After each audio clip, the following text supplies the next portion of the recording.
يا أبا عبد الله يا أبا عبد الله.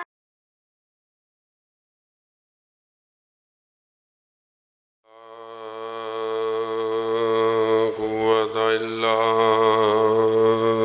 بالله العلي العظيم. حسبنا الله ونعم الوكيل، نعم المولى ونعم النصير. أعوذ بالله من الشيطان الرجيم، بسم الله الرحمن الرحيم. الحمد لله الذي يؤمن الخائفين وينجي الصالحين ويجزع المستكبرين ويهلك ملوكا ويستخلف آخرين. والصلاة والسلام على رسول الثقلين محبوب رب المشرقين والمغربين جد الحسن والحسين نبينا سيدنا أبي القاسم محمد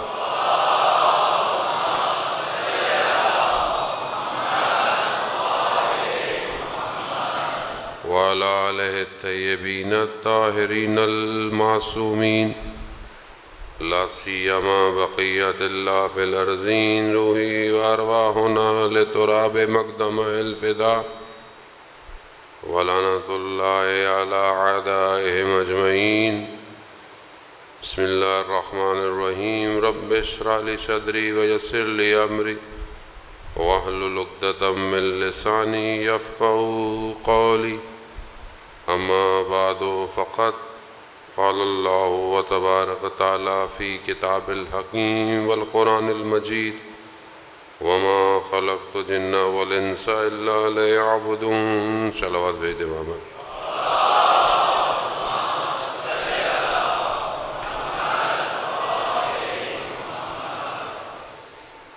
عزیزان محترم، ماہ محرم کی پہلی شب ہے. خداوند متعال ہمیں یہ توفیق عطا فرمائے کہ ہم اس محرم میں امام حسین علیہ السلام کے مقصد کو سمجھ سکیں،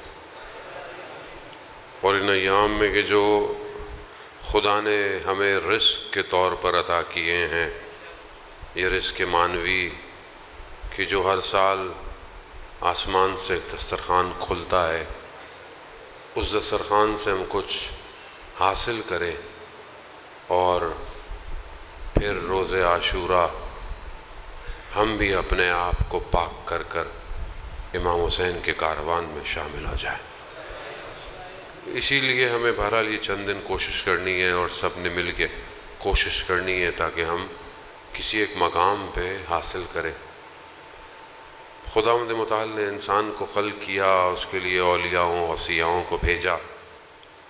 خدا اپنی مخلوق سے محبت کرتا ہے، اور یہ اس کی محبت ہے کہ وہ نہیں چاہتا کہ اس کی مخلوق جو ہے وہ کسی نقصان میں رہے.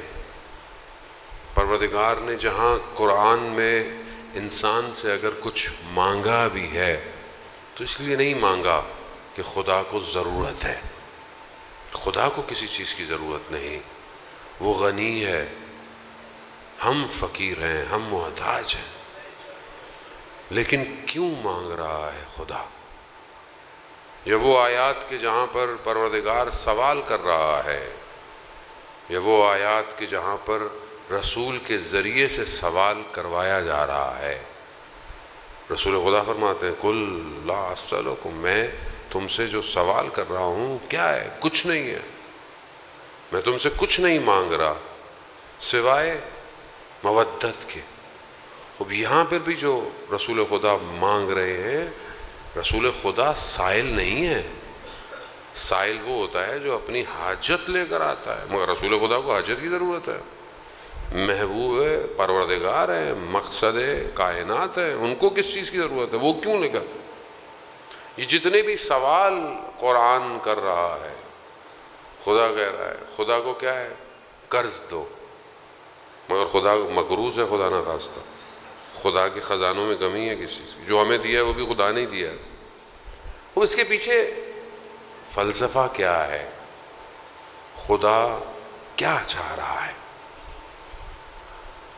پروردگار قرآن میں ارشاد فرماتا ہے سورہ محمد کی آیت نمبر 39 سے، پروردگار کہہ رہا ہے کہ تم میں سے کچھ لوگوں سے خدا جو ہے وہ کچھ مانگتا ہے تو تم بخل نہ کرو، یعنی کنجوسی نہ کرو. اور جو بخل کرتا ہے وہ اصل میں اپنے نفس سے، اپنے آپ سے بخل کر رہا ہے. خدا تمہارے مال تم سے نہیں مانگ رہا، بس اللہ کی راہ میں انفاق کرو. خدا کہہ رہا ہے میری راہ میں انفاق کرو. یہ راہ میں انفاق مانگ رہا ہے. کیوں مانگ رہا ہے؟ کیوں سوال ہو رہا ہے؟ کیونکہ وہ ایک در کی طرف لے کے جانا چاہتا ہے، ایک دروازے کی طرف دعوت دے رہا ہے.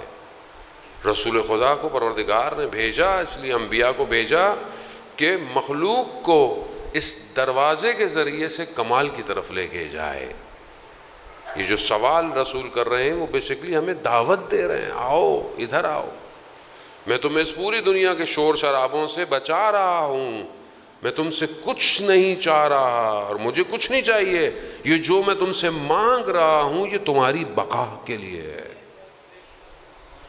یہ جو میں تم سے مودت مانگ رہا ہوں اپنے قربا کی، اپنے گھر والوں کی، یہ تمہاری بقا ہے. اس میں چھوڑ دو، نہ دو محبت. کیا ہوگا، کیا ہوا، کیا ہو رہا ہے، کیا ہوگا آپ کے سامنے ہے. یہاں یہی ان ساری چیزوں کے پیچھے ہے کہ خدا جب کچھ چاہتا ہے تو وہ انسان کو کمال پہ پہنچانا چاہتا ہے. ماہ محرم بھی اسی طرح ایک ریپیٹیشن ہے، ایک تکرار ہے. یہ ہر سال آ کر یہی دعوت دے رہی ہے، آؤ دروازہ کھلا ہوا ہے، آؤ خدا تمہیں کسی مقام پر لے کر جانا چاہتا ہے. خدا لے کے جانا چاہتا ہے. کیسے آؤ، کس طرح آؤ، آ جاؤ. کمال پہ لے کے جانا خود حسین ابن علی کا کام ہے، یہ ہمارا کام نہیں ہے. روز عاشور، شب عاشور کئی لوگ تھے جو آخر میں آئے، وہ کہاں چلے گئے اور کس مقام پہ پہنچ گئے. آج بھی دروازہ کھلا ہوا ہے عزیزان محترم. لیکن کیا وجوہات ہے کہ انسان اتنی بڑی دعوت کے باوجود انسان دعوت کو قبول نہیں کر رہا؟ اتنی بڑی دعوت ہے، قرآن مجید پروردگار کی کتاب ہے، محکم کتاب ہے. خدا کہتا ہے ہم نے تمہارے لیے واضح بیان کر دیا، اپنی آیتوں کو روشن کیا ہے تمہارے لیے. کیوں نہیں سمجھ میں آتی قرآن کی آیات؟ کیوں نہیں انسان سمجھتا؟ کیونکہ قرآن کو اپنے وجود میں پیوست کرنے کے لیے وجود پاک چاہیے، پاک. ہر کوئی، خود قرآن کہہ رہا ہے وہ جو حقیقت ہے قرآن ہے اس کو نہ پہاڑوں نے لیا نہ کوئی اور چیز تحمل کر پائی، وہ قلب پیمبر پر اترا ہے. قرآن جو حقیقت ہے اسی کو بہت نیچے لے کر خدا نے اس صحیفے کے ذریعے، یہ جو ہمارے پاس کتاب کی صورت میں ہے، یہ بہت نیچے آیا ہے. جو اس کا اصلی ہدف، اصلی جو اس کا ٹیکسٹ ہے وہ نیچے آیا ہے اور ہم تک آگے پہنچا ہے. لیکن آج میں اپنے آپ سے، آپ خدا نخواستہ آپ کو کیا، لیکن ہم ایک بہت بڑی میجورٹی آج قرآن کے ساتھ اس طرح جڑی ہوئی نہیں ہے جس طرح جڑا ہونا چاہیے. آپ خود دیکھ لیں، آپ اپنے لیے کتنے پریشان ہوتے ہیں، بچوں کے لیے آپ کتنے پریشان ہوتے ہیں. اس اسکول میں پڑھ لے، اس اسکول میں پڑھ لے، اتنے گریڈ لے لے، یہ کر لے، وہ یونیورسٹی میں ایڈمیشن کر لے. مطلب انسان محنت کرتا ہے، کرنی بھی چاہیے. ایجوکیشن بہت ضروری ہے، تعلیم بہت ضروری ہے. تعلیم شعور دیتی ہے انسان کو.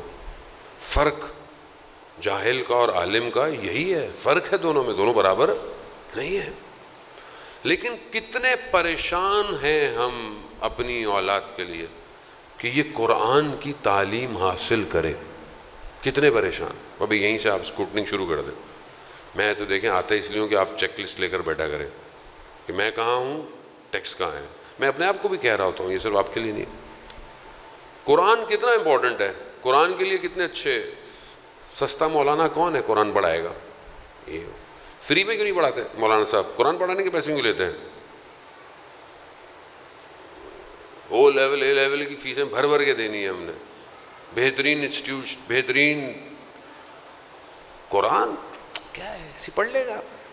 مسجد کے مولوی بیچارے ٹوپی پہن کے آئیں گے، وہ بیچارے تھوڑی دیر پڑھیں گے، جی آغا صاحب پانی پلا دو مولانا صاحب، چلے گیا. محلے کی باجی قرآن پڑھا دیتی ہیں، ایسی تو سب اپنی باجی سے قرآن پڑھا سب نے. قرآن اچھی بات ہے، پڑھ لیں قرآن، ٹھیک ہے، اچھی، کم از کم پڑھ تو لیں کسی سے، لیکن اصل قرآن تدبر اور تفکر ہے. قرآن کئی جگہ کہہ رہا ہے یا اولی الالباب، اے عقل مندو، اگر کامیابی چاہتے ہو تدبر تفکر. کتنا تدبر اور تفکر ہے قرآن کے اوپر. مولانا صاحب بولے مولانا صاحب اتنے سارے مسلک ہیں، اتنے ہی ترجمے ہیں قرآن کے. ٹھیک ہے، اگر آپ اسٹریٹ ترجمہ بھی لے لیں تو بھی کوئی فرق نہیں پڑتا. آپ کتنی دفعہ قرآن کا ترجمہ پڑھا، کتنی دفعہ اس کو سمجھا، پھر کتنی دفعہ تفسیروں کا مطالعہ کیا. اب آپ بولیں مولانا صاحب اگر سب ہم ہی پڑھ لیں تو پھر آپ کو کیوں بلاتے ہیں مجلس پڑھنے کے لیے؟ یا بھائی ہم یہی تو، اللہم صلی علی محمد، ہم یہی چاہتے ہیں کہ جب آپ تفسیر بھی پڑھ لیں گے نا تو مولانا پھر اس سے بھی اوپر کچھ پڑھ کے آئے گا. جب ہم نارمل ٹیکسٹ ہی نہیں پڑھ رہے. اسلام کا اوریجنل ٹیکسٹ کیا ہے؟ اوریجنل ٹیکسٹ قرآن ہے. قرآن ہی جب ہمارے وجود میں نہیں، ہم قرآن پڑھتے ہیں جب محرومین، قرآن خوانی میں کوئی بھی نہیں آتا، ویسے بھی لوگ بعد میں آتے ہیں، کھانا کب ہوگا مجلس کے بعد اس میں پہنچی. قرآن خوانی بیچارے کچھ لوگ گھر والے بیٹھے ہوتے ہیں، قرآن خوانی ایسی ہوتی ہے، وہ بھی ثواب کے لیے، جو آتا بھی ثواب کے لیے، قرآن ثواب کے لیے. بیٹی کی شادی ہوئی، قرآن دے دو ساتھ، مخمل کے کپڑے میں لپیٹ کے دے دو، اتنا لپیٹو کہ کبھی زندگی میں کھولے ہی نہیں، عید کے ٹائم پہ ڈسٹ ہٹے گی. باقی قرآن کہاں ہے؟ سفر پہ جا رہے ہو، اگر آپ کے گھر میں اچھا رواج ہے تو آپ کے گھر کے سر کے اوپر قرآن رکھ لیتے ہیں، چلو قرآن سے بولو، اگر اچھے ہیں، ورنہ تو جاؤ جلدی. کدھر ہے قرآن؟ کہاں ہے؟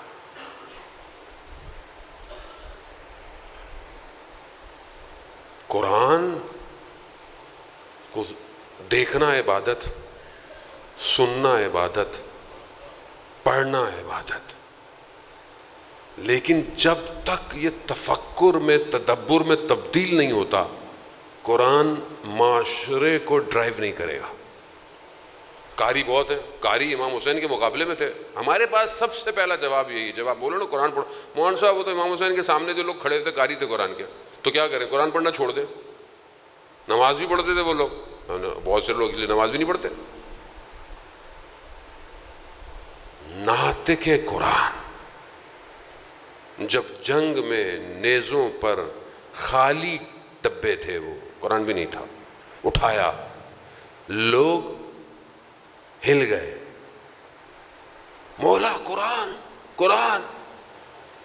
بے بصیرتی کا یہی عالم ہوتا ہے جب انسان ولی الزمان سے دور ہو جائے. کیا کہا؟ مولا قرآن اٹھا لیا نیزوں پہ. امام نے فرمایا میں ناطق قرآن ہوں، میری سمجھ میں نہیں آ رہی تمہیں؟ عزیزان محترم، اگر ہم چاہتے ہیں، ان شارٹ بریکٹ کلوز، اگر چاہتے ہیں وقت کے امام تک پہنچے، اگر چاہتے ہیں، آیت اللہ عظمہ بہجت فرماتے تھے رضوان اللہ تعالیٰ علیہ، لوگ کہتے تھے وظیفہ دیں، امام زمانہ کی زیارت کریں. ہر کسی کو وظیفہ چاہیے، وظیفہ والی قوم ہے ہم تو، ویسے بھی وظیفہ دے دیں، امام زمانہ کا زیارت کریں. وہ کہتے تھے کہ اگر امام زمانہ کی زیارت چاہتے ہو تو قرآن کی زیارت کرو.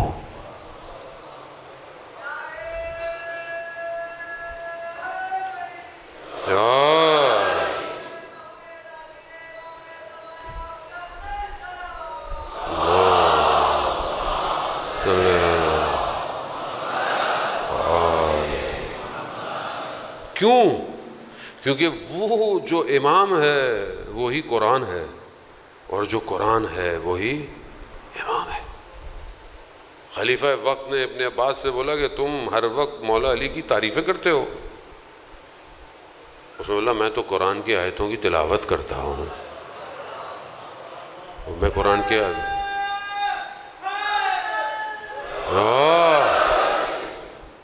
لیکن یہ قرآن پیوست اسی کے وجود میں ہوا جو سمجھ پایا اپنے وقت کے امام کو، ورنہ قاری تو بہت تھے، مگر وہ قاری جس نے سر نیزے پر بھی قرآن کی تلاوت کی، اصلی قاری ذکر الہی ہے، کلام الہی ہے، کلام الہی۔ ہم نہیں چاہتے کہ خدا ہم سے باتیں کرے، ہم نہیں چاہتے۔ اگر چاہتے ہیں کہ خدا آپ سے باتیں کرے، قرآن پڑھیں۔ کتنا ہم لوگ واٹس ایپ، فیس بک کے سٹیٹس، انسٹاگرام کی ریل سب دیکھ رہے ہیں، دنیا جان کتنا دیکھتے ہیں۔ آپ خود سوچیں، آپ کو سوچنے کی بھی ضرورت نہیں ہے ویسے تو، اب تو آپ کا موبائل آپ کو بتا دیتا ہے کہ کتنی دیر آپ نے اسکرین کھولی، کتنی دیر آپ نے یوٹیوب یوز کی ہے، سب آپ کو بتا دیتا ہے۔ خود اس کو کمپیئر کریں اپنے ساتھ کہ کتنا میں یہ نہیں کہہ رہا کہ برا کام کرتا، اچھے کام کرتے ہوں گے، پڑھتے ہوں گے، سارے کام کرتے ہیں، لیکن آپ دیکھیں کہ کتنا دنیا کا ٹیکسٹ پڑھ رہے ہیں اور کتنا خدا کا کلام پڑھ رہے ہیں۔ کہاں ہے؟ پھر آپ کہتے ہیں معاشرہ صحیح نہیں ہو رہا، پھر آپ کہتے ہیں معاشرے میں مشکلات ہیں، مصیبتیں ہیں، لوگ امام کو نہیں، کیسے امام کو پہچانیں گے؟ وہ چیز جو آج موجود ہے اور وہ چیز جو غیبت کے پردے میں ہے۔ امام جب تشریف لائیں گے تو کون سی چیز کو حاکم کریں گے؟ کون سی چیز کی حکومت ہوگی؟ مولا متقیان حضرت علی ابن ابی طالب علیہ السلام۔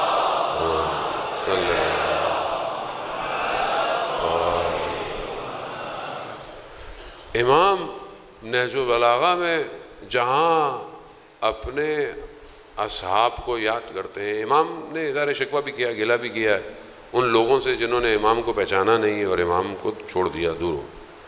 وہیں پر امام جو ہے وہ اپنے اصحاب کو بھی یاد کرتے ہیں جو امام کے صحابی ہیں، اور شدت یاد اتنی ہے، امام نے اتنی اس کے ساتھ یاد کیا ہے کہ نہج البلاغہ میں بیان ہے کہ امام نے اپنے انگلیوں کو دانتوں میں دبایا ہے۔ کہاں ہیں وہ جو ایسے تھے؟ پھر امام نے نام لیا ہے بعض، اینا عمار، عمار کہاں ہے؟ پھر امام نے ان کی خصوصیات بتائی ہیں۔ ہم چاہتے ہیں کہ ہم ان جیسے تو نہیں ہو سکتے ظاہر ہے، لیکن اس کی صف میں تو شامل ہو سکتے ہیں۔ وہاں امام نے ایک صفت یہ بتائی ہے کہ یہ وہ ہے جو قرآن کی تلاوت کرتے تھے اور اس پر عمل کرتے تھے۔ تلاوت اور عمل۔ اب تلاوت کیا ہے؟ مثال کے طور پر بہت ساری قرآن کی آیت ہے۔ قرآن کی ایک آیت ہے کہ پروردگار ارشاد فرما رہا ہے کہ الا بذکر اللہ تطمئن القلوب، آگاہ ہو جاؤ، اللہ کا ذکر دلوں کو اطمینان دیتا ہے۔ اب یہ پڑھیں اور اس پہ عمل کیسے کریں؟ کیا جب ہم زندگی میں پریشان مشکل ہوتے ہیں اللہ کا ذکر اطمینان دیتا ہے؟ ان اللہ مع الصابرین، بے شک اللہ صبر کرنے والوں کے ساتھ ہے۔ لیکن کیا زندگی میں صبر کرتا ہوں؟ ان مع العسر یسرا، بے شک ہر مشکل کے بعد آسانی ہے۔ خوب یہ الم یعلم بان اللہ یرا، مگر تم نہیں جانتے کہ خدا تمہیں دیکھ رہا ہے۔ خوب قرآن کی آیت ہے۔ تو کیا پریکٹیکلی یہ میرے ذہن میں ہے کہ خدا مجھے دیکھ رہا ہے؟ خدا دیکھ رہا ہے۔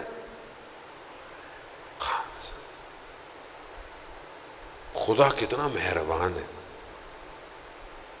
رسول خدا حضرت محمد مصطفیٰ صلی اللہ علیہ وسلم صلی اللہ علیہ محمد. رسول خدا جب لوگوں کے درمیان میں تبلیغ پہ گئے تو آپ کو پتہ ہے کتنی مشکلات تھیں. لوگ شروع میں رسول خدا کو کتنی تکلیفیں، کتنی اذیتیں. رسول خدا نے اپنے آپ کو زیادہ سے زیادہ عبادت میں ڈالنا شروع کر دیا. عبادت، زیادہ عبادت. کیوں؟ تاکہ میں زیادہ جب کروں تو لوگوں کے وجود میں زیادہ چیزیں داخل ہونا شروع. اتنی رسول خدا نے عبادت کر دی کہ پروردگار کہہ رہا ہے کہ ہم نے رسول قرآن اس لیے نہیں نازل کیا کہ تم مشقت میں پڑ جاؤ. قم اللیل الا قلیلا، اے نبی اتنا مت رات کو کھڑے ہو کہ تمہیں تکلیف ہو جائے. پاؤں سوج جاتے تھے ان کے. کس لیے؟ امت کے لیے. امت کے. روایات میں بیان ہوتا ہے، پروردگار جامع سعادات میں بھی ملا ناراکی نے اس روایت کو بیان کیا ہے. فرماتے ہیں کہ رسول خدا نے خدا کی بارگاہ میں کہا کہ پروردگار قیامت والے دن میری امت کا جب حساب ہو رہا ہو نا تو میرے علاوہ کسی کو مت دکھانا. اتنی رسول خدا کو امت سے محبت ہے کہ وہ جب ظاہر ہے آپ کو پتا ہے قیامت والے دن کیا ہوگا، سب کھل جائے گا، ہر چیز.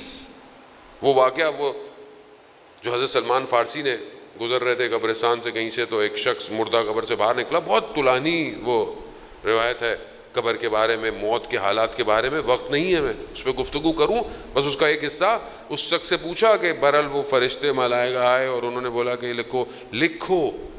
بولا کہاں سے لکھوں؟ قلم تو نہیں ہے. کہا تمہاری انگلی تمہارا قلم بن جائے گی. قلم لکھو. کہا دوات کہاں سے لو؟ مرکب. کہا زبان لگاؤ. لکھنا شروع کیا. اچھا برا جو رک نہیں پایا قلم، آپ کا قلم خود لکھے گا تم نے زندگی میں کیا کیا. اچھا کیا خود لکھے گا، اصل میں آپ کے اختیار میں نہیں ہے. کہا لکھے گا لکھے گا. اس کے بعد 2 ٹکڑے گردن میں ٹانگ دیا. کہا ایسا لگ رہا تھا جیسے دنیا کے پہاڑ میری گردن میں لٹک گئے. کہاں فرار کرے گا، کہاں جائے گا اس دن آدمی. اس دن کے لیے رسول خدا فرما رہے ہیں جہاں سب چیز عیاں ہوگی، ہر چیز کھلی بھی ہوگی، کوئی چیز پوشیدہ نہیں ہوگی. یہاں میں اچھے کپڑے پہن لوں، خوشبو لگا لوں، آپ کو پتہ نہیں ہے میں اندر سے کیسا ہوں، آپ کو کیا پتہ. لیکن اس دن سب عیاں ہوگا، سب کھلا ہوگا، کچھ چھپ نہیں پائے گا. اس دن کے لیے رسول خدا نے فرمایا پروردگار میری امت کا جب حساب کرنا صرف مجھے دکھانا. بس بس. یعنی رسول چاہتے ہی نہیں کہ دوسری امتیں دیکھیں کہ میری امت کیا عمل کرتی. اللہم صلی محمد. ادھر سے پروردگار نے اپنے محبوب سے کہا میرے محبوب میں تم سے زیادہ اپنی مخلوق کے لیے مہربان ہوں. یقیناً رسول خدا مہربان ہے. کہا میں تم سے زیادہ اپنی مخلوق پر مہربان ہوں. میں جب ان کا حساب کروں گا تو میں آپ کو بھی نہیں دکھاؤں گا. تو خدا کہاں ہے؟ اس خدا سے بات کرنے کا دل نہیں چاہتا آپ کا؟ نہیں چاہتا. میں اپنے آپ سے کہہ رہا ہوں جانو کتنا ہم لوگ باتیں کرتے ہیں ایک دوسرے سے، کتنا ہم لوگوں سے باتیں کرتے ہیں، کتنا ہم نامحرم سے باتیں کرتے ہیں. استغفر. یہ سوشل میڈیا برباد کر دیا اس نے. اور وہ خالق بندے کا انتظار کرتا ہے یہ کب مجھ سے باتیں کرے گا. خوب بات کرے انسان، خدا کی طرف پڑھے. عزیزان محترم پروردگار نے اس دن جب سب عیاں ہوگی، روایت ہے رسول خدا حضرت محمد مصطفیٰ صلی اللہ علیہ وآلہ وسلم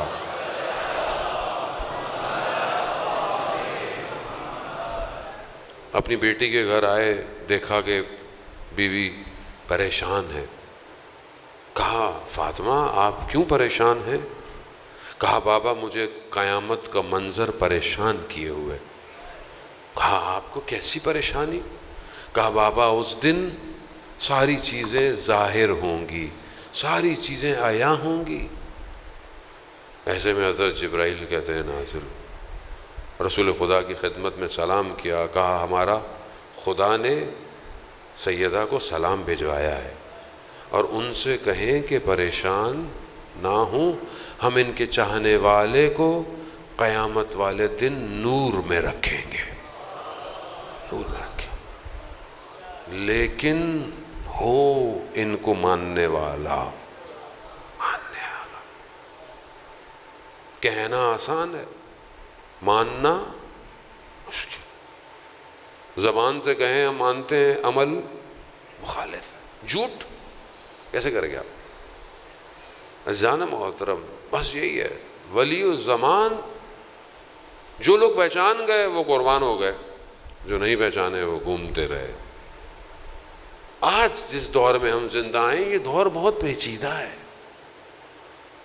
اب جنگ جو ہے وہ ایک جنگ نہیں ہے کہ مطلب دشمن آئے اور آپ کے شہر پہ، ملک پہ حملہ کر دے. اب جنگ جو ہے وہ مرکب ہے، یعنی بہت ساری جہت سے جنگ لڑی جا رہی ہے. یعنی ساری ٹیکنیک، ساری اسٹریٹجیز کام ایک ہی ساتھ. پہلے جنگ لڑتی تھی، ملک آیا ادھر مارا ادھر مارا، ادھر ورلڈ وار 1 ورلڈ وار 2 ایسی ہوئی، قوم آئی ٹھک ٹھک مارا. اب ایسا نہیں ہے، اب ایک ہی ٹائم پر ساری چیزیں استعمال ہوتی ہیں. یعنی سامنے سے بھی مار رہے ہیں. یوکرین کی وار آپ کے سامنے ہے. صرف وار نہیں ہے، پروپوگنڈا وار بھی ہے، میڈیا وار بھی ہے، سائبر وار بھی ہے، ڈیٹا وار بھی ہے، انٹیلیجنس. ساری جنگ ایک ساتھ جڑی ہوئی ہے. یعنی جب یوکرین پہ حملہ ہوا تو کیا دکھایا اس نے؟ رشیا ظلم کر رہا ہے، رشیا نے یہ کر دیا، رشیا نے وہ کر دیا. تو ادھر جو یمن میں اتنے عرصے تم مارتے رہو، یہ نہیں دکھایا تم نے کبھی، یہ جنگ نہیں دکھائی کہ یہاں ظلم ہو رہا ہے، وہاں کیوں دکھا رہے ہو؟ خوب کیونکہ میڈیا وار ہے، ساری اسٹریٹجیز ہاتھ میں ان کے. جنگ کو اس طرح دکھایا. اب ایک تو مسئلہ یہ ہے کہ یہ ہمارے ٹی وی چینلوں پہ بھی لائیو جا رہا ہے. کل سے میں مجلس پڑھنا بند ہو جائے گا میرے اوپر. صلوات بھیج دے محمد والے محمد.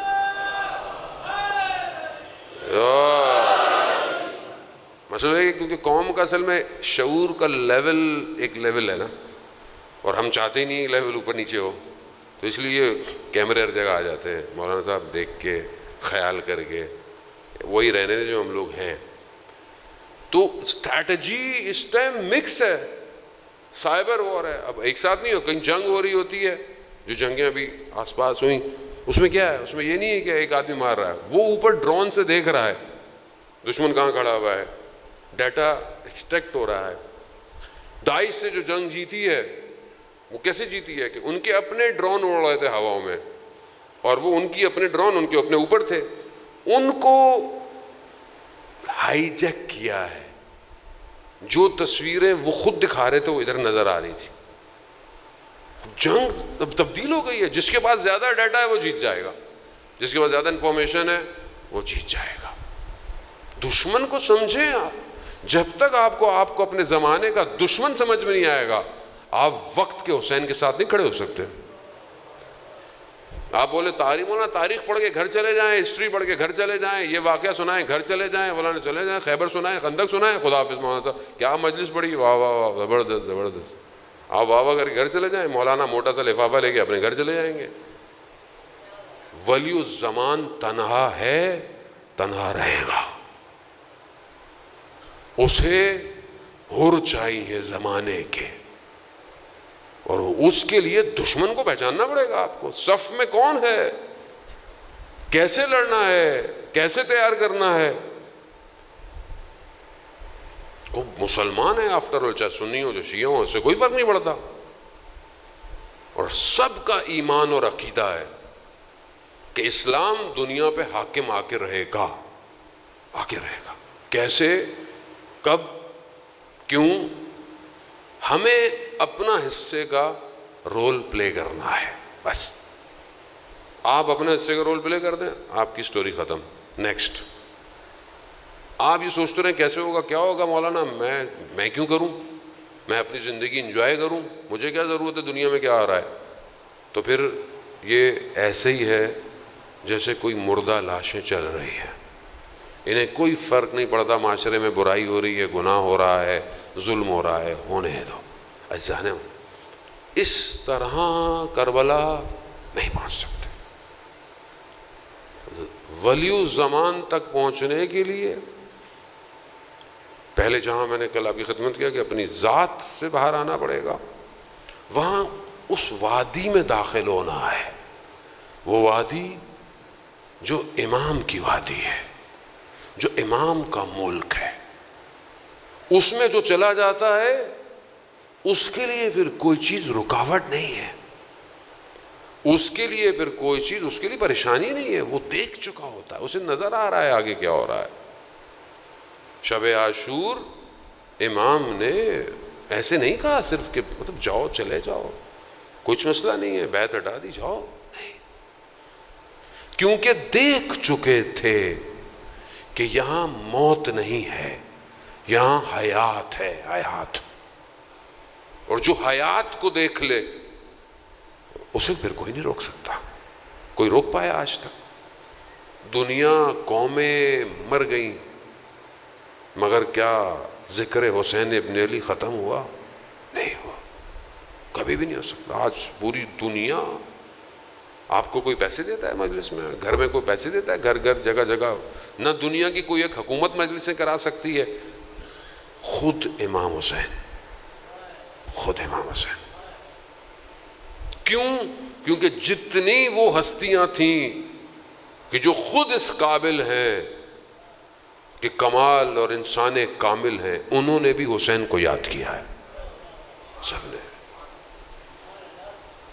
خود ساتویں امام مریض ہیں، پیسے دے کر شخص کو بھیجا، جاؤ کربلا جاؤ، امام کے قبے کے نیچے کھڑے ہو کر میرے لیے دعا کرو. امام ہے، خود ائمہ علیہ السلام نے، پانچویں امام نے وصیت کی کہ میرے پیسوں سے 10 سال تک مینا کے مقام پر عزاداری کرو. کیوں؟ کیونکہ امام حسین علیہ السلام،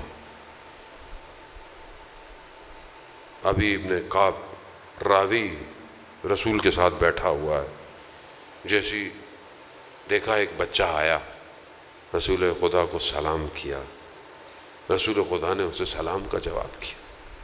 پھر رسول خدا نے فرمایا اے زینت و زمین اور آسماں. راوی کہتا ہے یا رسول اللہ، مگر آپ سے بڑھ کر بھی دنیا کی کوئی زینت ہے؟ آپ خلقت خدا کا ہدف ہے، آپ کے چکر میں دنیا خلق ہوئی، آپ مقصد دنیا ہے، آپ کے علاوہ بھی کوئی زینت ہے، اور آپ اس بچے کو کیا کہہ رہے ہیں؟ کون بچہ؟ حسین ابن علی. رسول خدا فرماتے ہیں کہ حسین کی منزلت زمین سے زیادہ عرش پر ہے، عرش. ہر نبی نے حسین ابن علی پر گریہ کیا ہے، ہر نبی جو گزرا ہے کربلا سے، حضرت آدم سے لے کر خاتم تک حسین ابن علی پر گریہ ہے. وجہ کیا ہے؟ وجہ یہ کہ حسین، امام حسین کی کشتی نجات کی سب سے تیز ہے، رحمت واسع ہے. آپ کے سامنے ہے، ایک خلیفہ کے دور ہے، 10ویں امام کا دور ہے، خلیفہ کے بعد بیٹھے ہیں. آپ کو پتہ ہے کہ مختلف، ایک کرسچن مسیح جو مناظرے کرنے آتے تھے، اس نے کہا کہ خاک کربلا جو ہے، مطلب اس کے پاس علم تھا اپنا، اس میں شفا ہے. مگر ایک منافق بیٹھا ہوا تھا، اس نے بولا اگر شفا اس میں ہے تو یہ پھر جو کھائے گا، جو مریض نہیں ہوگا، اس کو مرض بھی ہونا چاہیے. اندر بغض تھا. اس نے جیسے ہی کھایا وہیں پر حالت خراب ہوئی, مر گیا. اس دن وہ کرسچن کہتا ہے کہ فوراً جو ہے اس نے کربلا جانا شروع کر دیا. صرف خاک, کسی اور حرم کی خاک کھانے کی اجازت نہیں ہے, صرف زندہ آباد زندہ آباد مردہ آباد مردہ آباد.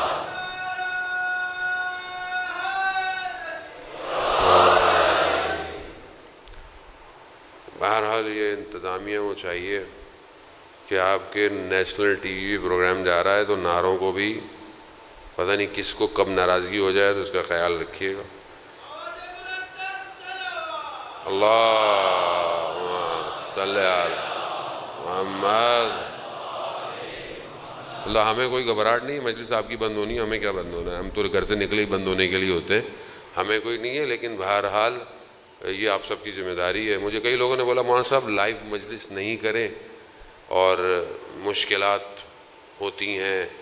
میں نے کہا نہیں, انشاءاللہ لوگ خود سمجھتے ہیں کہ لوگ دنیا دیکھ رہی ہے, خام خواہ ہمارے کسی ایک بات کی وجہ سے لوگ محروم نہ رہ جائیں. البتہ ہماری مجلس میں کوئی ایسا چیز ہوتا بھی نہیں ہے, سب کے لیے دروازہ کھلا ہوا ہے, کیونکہ یہ ہمارا دروازہ نہیں ہے, یہ حسین ابن علی کا دروازہ ہے جو سب کو دعوت دیتا ہے ہدایت کے لیے. عزیزان محترم, کوئی اور ہستی ایسی نہیں ہے. کتنے بڑے بڑے لوگوں نے کہا کہ کاش ہمارے پاس حسین کا پرچم ہوتا. بہت بڑا کرسچن کا فادر تھا, کہا کہ اگر ہمارے پاس حسین ابن علی ہوتے تو ہم پوری دنیا کو مسیح کر چکے ہوتے. خود گاندھی جو ہے وہ کہتا ہے میرے پاس 72 ہوتے تو میں سب کچھ فتح کر لیتا. لیکن افسوس کہ جن کے پاس ہیں ہم آپس میں ہی ختم ہو گئے, ہم دوسروں کو کیا بلاتے دعوت کے لیے. تو اس لیے یہ وادی بہت بڑی وادی ہے, دل کھول کے آئیں, ذہن کو کھول کر اس میں داخل ہوں. کہیں اور امام لے کے جانا چاہتے ہیں, اس جگہ تھوڑی دیری کے لیے آ جائیں, اور وہ تبھی ممکن ہے جب اصلی ٹیکسٹ, اوریجنل ٹیکسٹ اندر آئے. اندر میری باتوں میں کوئی اتنا اثر نہیں ہے. قرآن پڑھیں, رکیں, ترجمہ پڑھیں, سمجھیں. جو 10 آیتیں کم سے کم پڑھتا ہے وہ غافل. ریکمنڈڈ 50 آیتیں ہیں ڈیلی کم سے کم. آیت اللہ نخود کی اصفہانی فرماتے تھے فجر بین طلوع ہیں, یعنی جب صبح صادق سے لے کر جب سورج نکلتا ہے, قضا فجر جب ہو جاتا, یہ 1-1.25 گھنٹے کا ٹائم. کہا یہ بہترین وقت ہے, اس میں تاکیبات, قرآن کی تلاوت. ہم تو الارم تب لگاتے ہیں قضا کتنے بجے ہو رہی ہے, آخری ٹائم بتا دیں, اسی ٹائم اٹھیں گے. تبھی تو زندگی میں پریشانی ہے زانے موت. مجھے آپ بتائیں, کچھ تو لیں جو اتر رہا ہے, اتر رہا ہے. صرف آپ سمجھتے ہیں اولیاء کے اوپر اترتا ہے, سب کے اوپر اترتا ہے. لیکن کیونکہ یہاں رن وے ہے ہی نہیں, کراچی کی سڑکوں کی طرح سب ٹوٹا پھوٹا ہے, ہر جگہ گڑھا ہے, تو کہاں اترے کوئی. صاف کریں, صاف, اس کو اسٹریٹ کریں, صرف خدا, بس بولیں خدا کے لیے, انفاق کریں خدا کے لیے, ناراض بھی ہوں تو خدا کے لیے. اپنی وجہ سے ناراض نہ ہو, بہن بھائیوں سے ناراض, ماں باپ سے ناراض, دوست سے ناراض, ہنسے خدا کے لیے. عزیزان محترم, روئیں خدا کے لیے. تب یہ آپ یقین کریں, آپ قرآن کھولیں گے, آپ کو لگے گا خدا آپ سے بات کر رہا ہے. قرآن بات کر رہا ہے, آپ سے بات کر رہا ہے. پھنس جائیں گے ایک ہی آیت پہ, رک جائیں گے ایک ہی آیت پہ, رک جائیں گے, بات کرے گا, زندگی میں لے کر آئیں قرآن. تب آپ کو لگے گا کہ زندگی کیا ہے. ہر دفعہ بڑے بڑے مفسرین، ہم تو بہرحال چھوٹے طالب علم ہیں، کہا جب بھی قرآن کی ایک ہی آیت کو بھی کئی دفعہ پڑھا، ہر دفعہ نئے معنی دیتی تھی، ہر دفعہ۔ کب پڑھیں گے ہم تفسیر کب پڑھیں گے زندگی میں؟ کب پڑھیں؟ اب تو اتنا آسان ہو گیا ہے، میں جوانوں سے کہہ رہا ہوں، سوشل میڈیا پہ بھی ہم نے بھی، ہمارے دوستوں نے زحمت کی، 7 منٹ کی ڈیلی ویڈیو ہے، 7 منٹس تفسیر کی، 7 منٹ، ہفتے میں 6 ویڈیو ہیں، ایک دن کوئز ہوتا ہے تاکہ جو آپ نے پڑھا ہے اس کو ٹیسٹ لے لیں، ہم تھوڑا ٹیسٹ بھی تو لینا ہے۔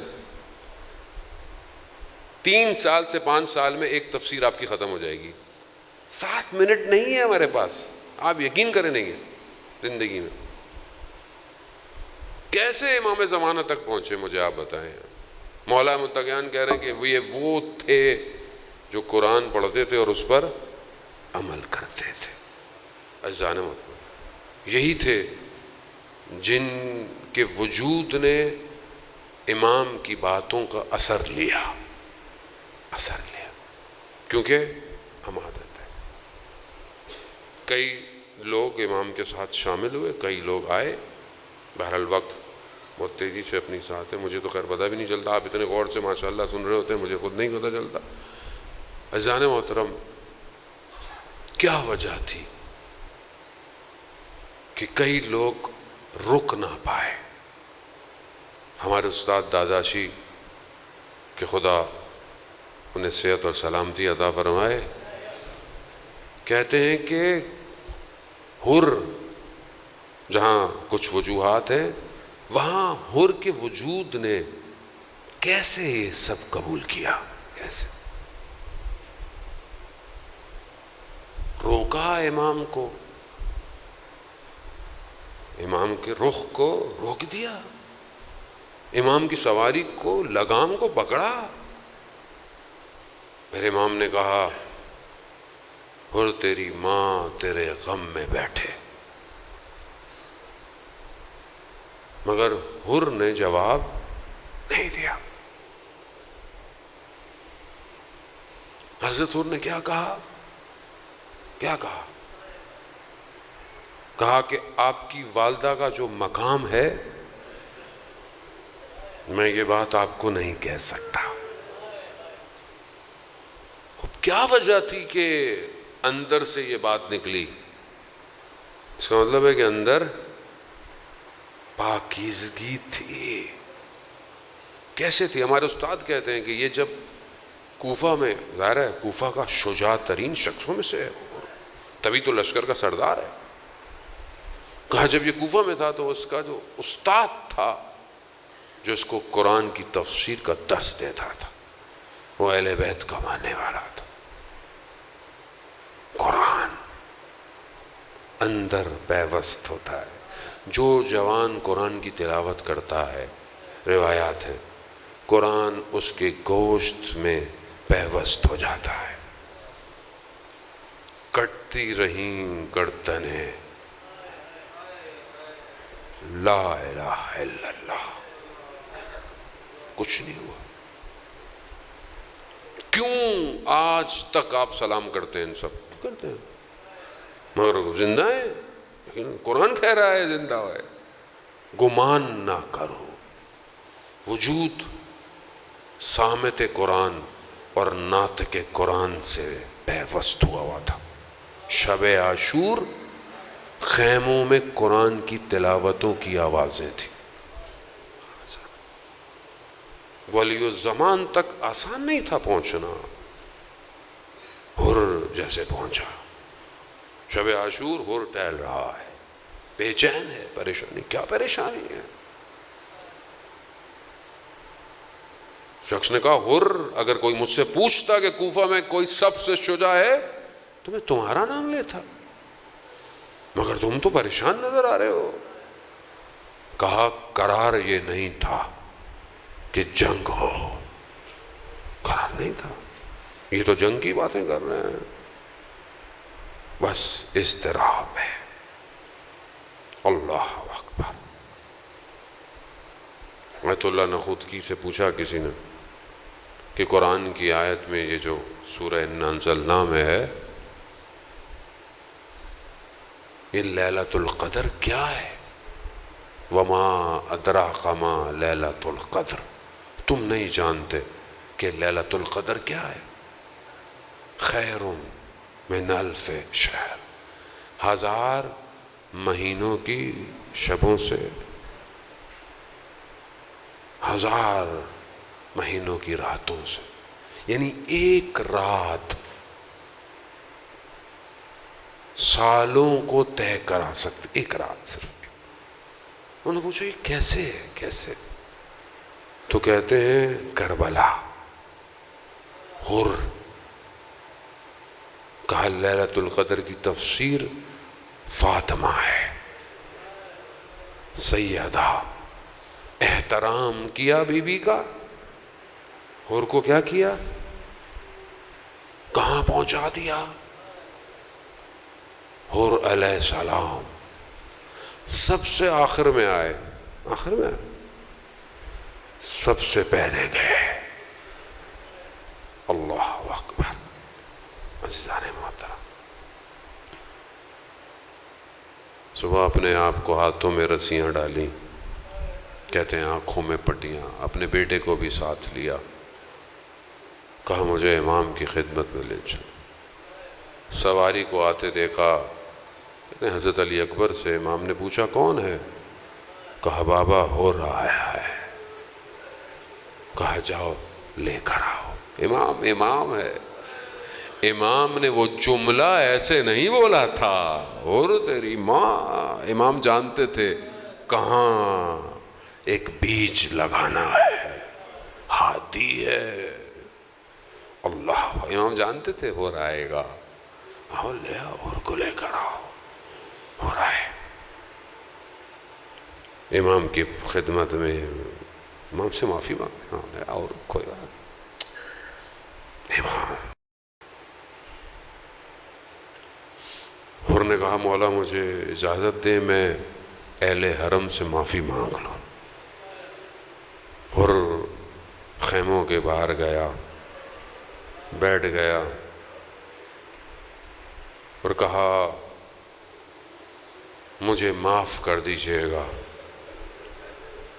وجہ بنی نا رکنے کی، کہا مجھے معاف کر دیجئے گا، قیامت میں میرا شکوہ مت کیجئے۔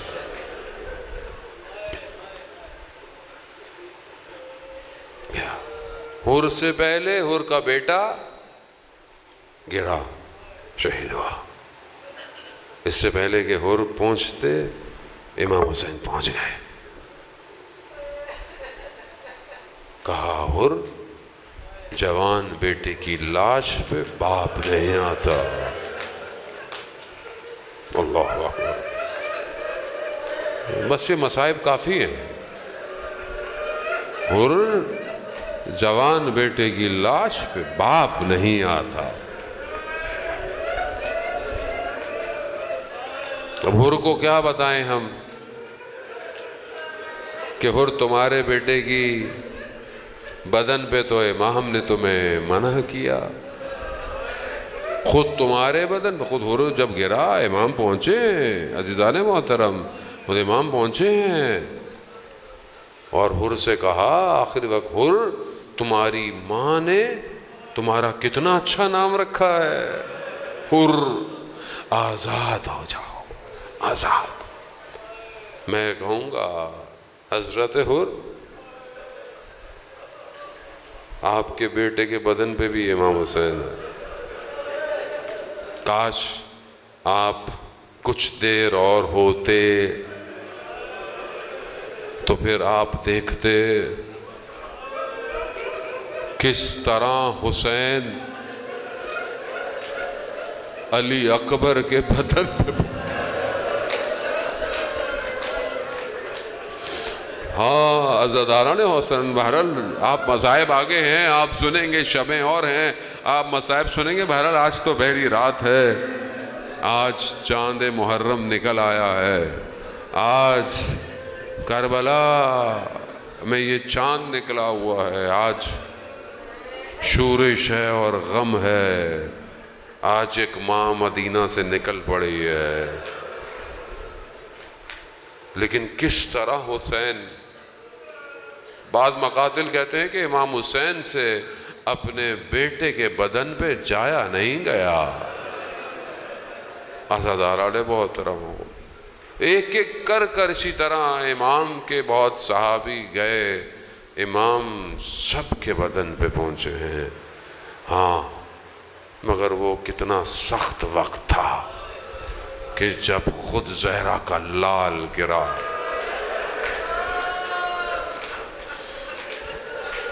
کوئی نہیں ہے، شاید ایک آواز آئے، ایک ماں مدینہ سے جو چلی تھی وہ عصر عاشور اپنے بیٹے کے بدن پر۔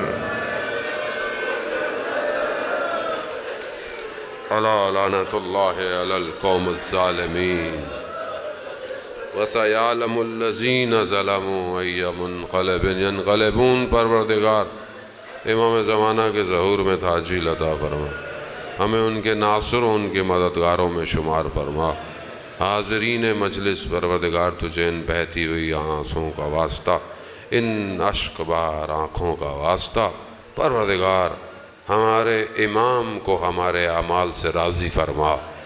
پروردگار ہمیں عافیت کے ساتھ ظہور میں داخل ہونے کی توفیق عطا فرما۔ پروردگار ہم خطاکار ہیں، گناہگار ہیں، ہماری عاقبت خیر عطا فرما۔